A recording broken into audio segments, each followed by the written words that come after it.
Are we there yet? I asked. Nope. Danielle replied. We walked about 10 more steps before I looked up at her. How about now? I asked.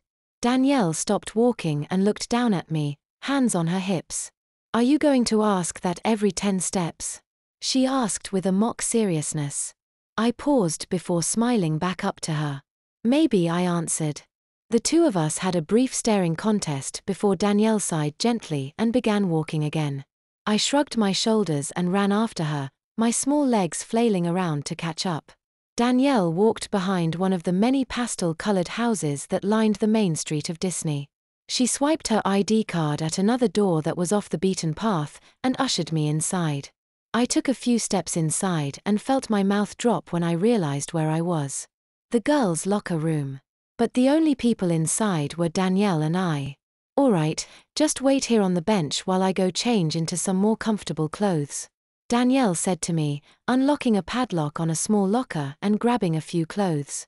I sat patiently on a bench, kicking my feet in the air, while I watched Danielle walk off towards a bathroom stall. Suddenly remembering the padding in my underwear again, I poked and prodded at it, shocked a little to see the front of my diaper was now squishy gel. Apparently I had regressed to a non-toilet trained age. Slam. I jumped into the air in surprise, turning to look at the door that had suddenly flung open. A tidal wave of bodies came rushing into the locker room, suddenly freezing when they saw me. Like scientists surrounding an alien specimen, a dozen girls looked down at me, curious looks on most of their faces. Hello, I said. Whose kid is that? A voice said in the back. A few muttering noises bounced around as all of us stood cemented in place, as if the first person to move would have committed a deadly crime. Hey gals. I see you met Harry, Danielle said, suddenly bouncing into view. Is he yours? One of the girls in the front asked. Danielle shakes her head in reply. Nope, I found him by the haunted house. I'll be taking care of him till we can find his parents or contact a guardian, Danielle answered. A few girls smiled at this. My belly did a flip-flop at the perspective of having a half a dozen girls playing with me. Much as that sounded like a college frat dream, I was lacking the college frat boy look at the moment. We're off for now, ladies. I'm getting paid to have fun, so I'll see you all later, Danielle said in a slight bragging tone. She walked over to me and picked me up, resting me on her hip.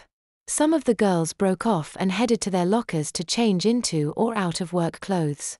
Others came up to me and commented how cute I looked, squeezing my cheek or tickling me. Thankfully Danielle felt my discomfort and quickly dashed outside. So where do you want to go, Harry? I get to jump to the front of any lines because of you today, so let's make the best of it, Danielle said to me. I inwardly sighed at her enthusiasm. It was overloading sometimes. I'm actually a little hungry. A milkshake doesn't do much to fill me up, I said. All right, let's go head over to the food court, and we'll fill that little tummy right up, Danielle said. This time I did roll my eyes, although Danielle never saw it.